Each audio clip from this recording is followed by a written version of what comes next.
get down the floor now. One more move and I'll shoot.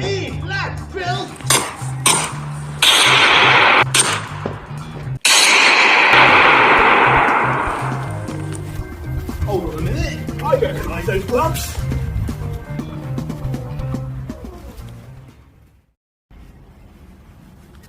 No worries guys, I'm perfectly fine. This is just a new episode of Drawing with Gloves with Ford Capri. Hi, my name is Cor and welcome to my channel Driving with Gloves. I always drive with driving gloves. Your question might be, why does he drive with gloves? And my answer is, why not?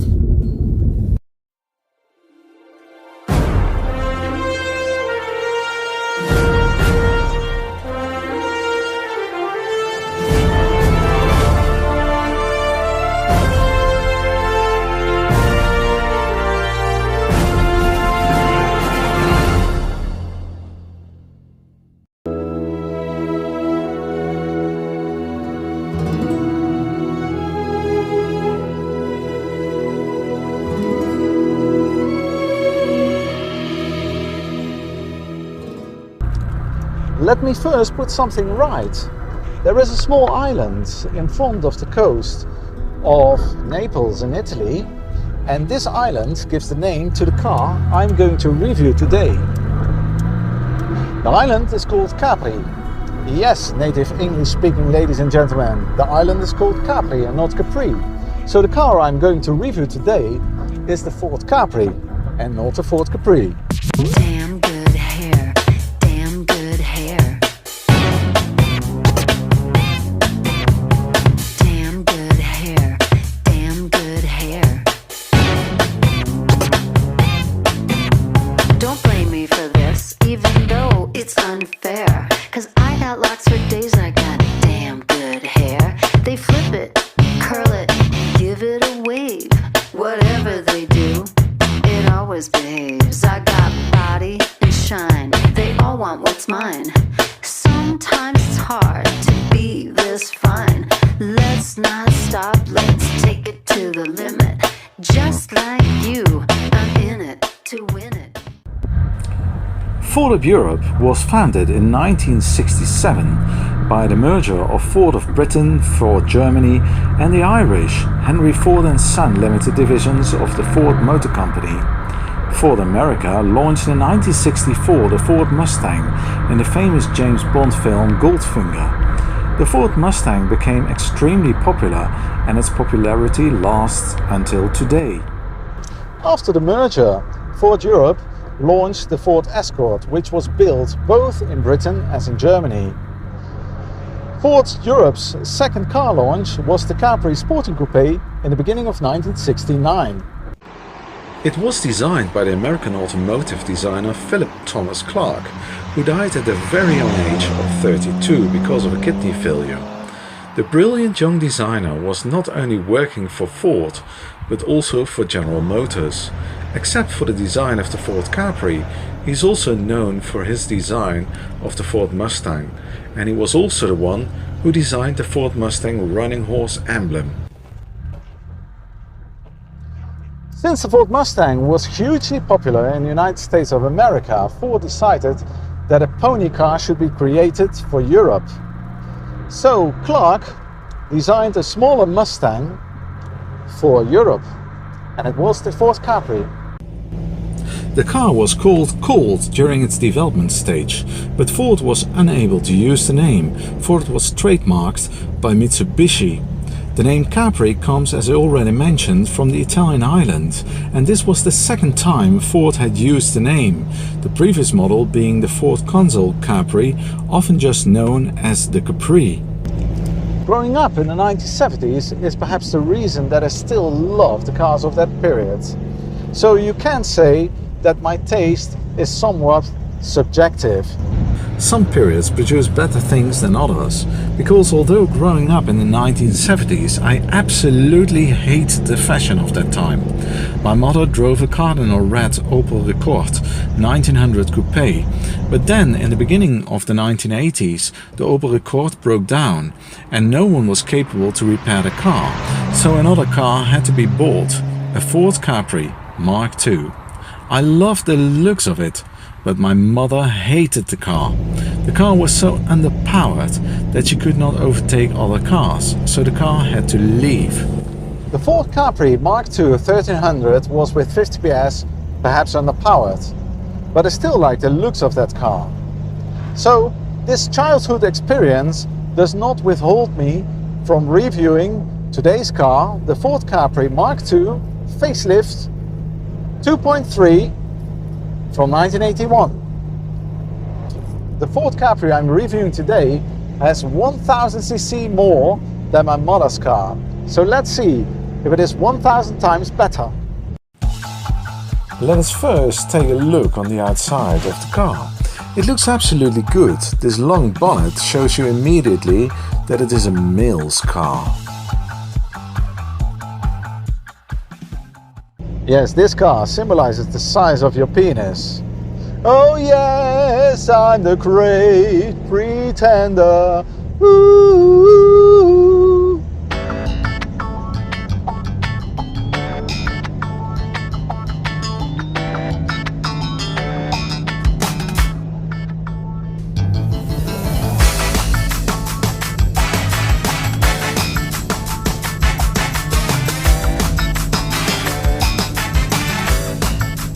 Since pony cars were such a huge success in the US, but the towns and the roads in Europe were simply too small, Ford had the idea of making a smaller pony car for Europe. The result was the Ford Capri.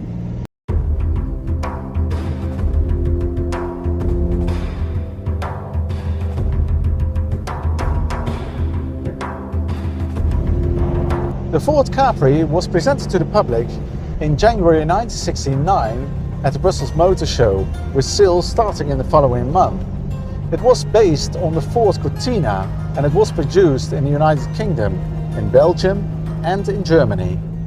Although a fastback coupe, Ford wanted the Capri to be affordable for a broad spectrum of potential buyers. To help achieve that, it was available with a variety of engines. The British and German factories produced different lineups. The Continental model used the Ford Taunus V4 engine in 1.3, 1.5 and 1.7 litre engine displacements, while the British versions were powered by the Ford Kent Straight 4 in 1.3 and 1.6 litre form.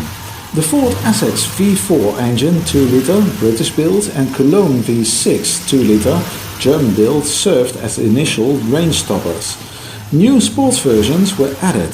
The 2300 GT in Germany using a double-barrel carburetor with 125 PS, and in September 1969 the 3000 GT in the UK with the Essex V6 capable of 138 HP.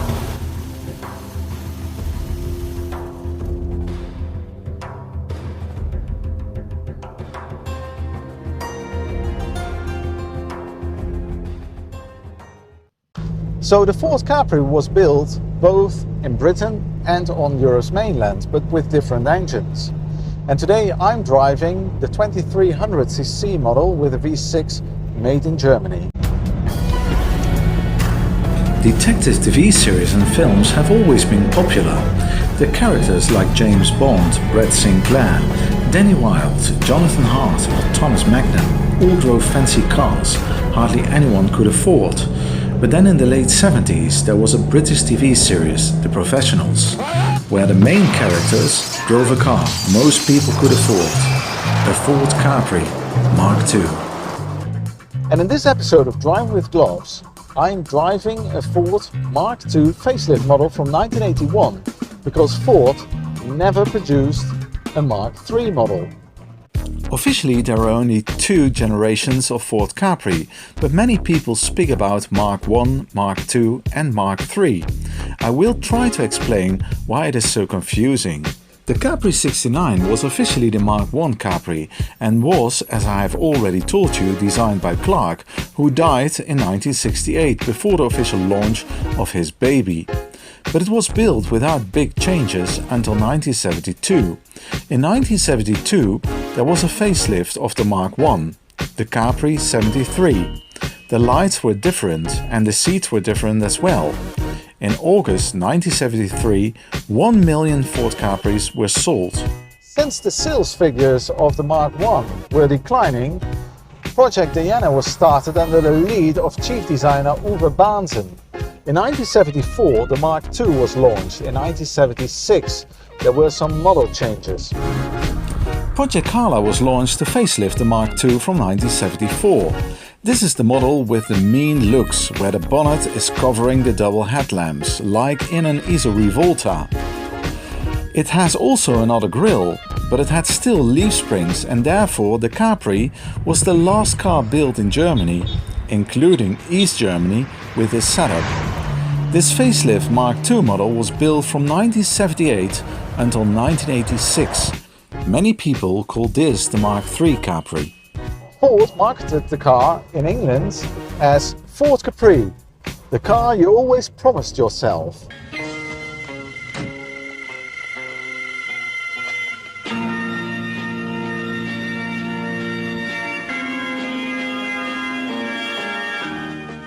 Ford Capri, the car you always promised yourself. So what is it like to drive a Ford Capri? Well, as I told you before, my mother wanted to get rid of her Ford Capri Mark II 1300 with only 50 PS just after a few months, because it simply didn't have any power. So is this Mark II facelift with 125 PS, the 2300 model from 1981, any better? Well, let's find out. Looks-wise, the Ford Capri is a head-turner. The shape of the car was appealing to many people. It looked sporty and was nonetheless functional. That is certainly the reason why it was in production for almost 2 decades. Technically, the Ford Capri was not very advanced. As I told you already, it was the last car produced in Germany with leaf springs. McPherson struts were featured at the front in combination with rack and pinion steering, sourced from the Ford Escort, which employed a steering column that would collapse in response to a collision. Nonetheless, the car is fun to drive. You must not expect a refined sports car, because the Ford Capri is certainly not that kind of car. But the V6 sound is very pleasing, and the steering is not bad either, and in normal traffic the car is still quick enough. And all its flaws shows that the car has character, bags of character. The only thing I do not like is the gear changing. It is one of the worst cars I've ever experienced in respect of changing gears. Nonetheless, if the car was mine, I would certainly keep it and solve the gearing issue, because all in all, it's a damn good car. Yeehaw! Oh, there's also a very cool thing in this car. Can you hear it?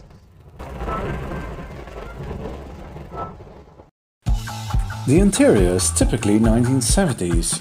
Look at the tartan cloth on the seats. It is spacious and big enough for tall drivers like me. Even the seats in the rear are usable. And look at the net in the headrests. The idea is quite genius. Thank you very much for watching this episode of Driving with Gloves about the Ford Capri, or Ford Capri when you mispronounce it.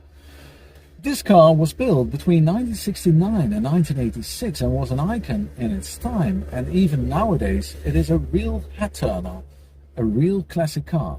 Special thanks goes to Simon 10 for lending me this car. And I'm so glad that this episode of Driving with Gloves is over. No, not because I dislike to drive this car, because the car is absolutely magnificent to drive. But I want to get rid of this bloody wig I had to wear for this episode. See you soon in a new episode of Driving with Gloves.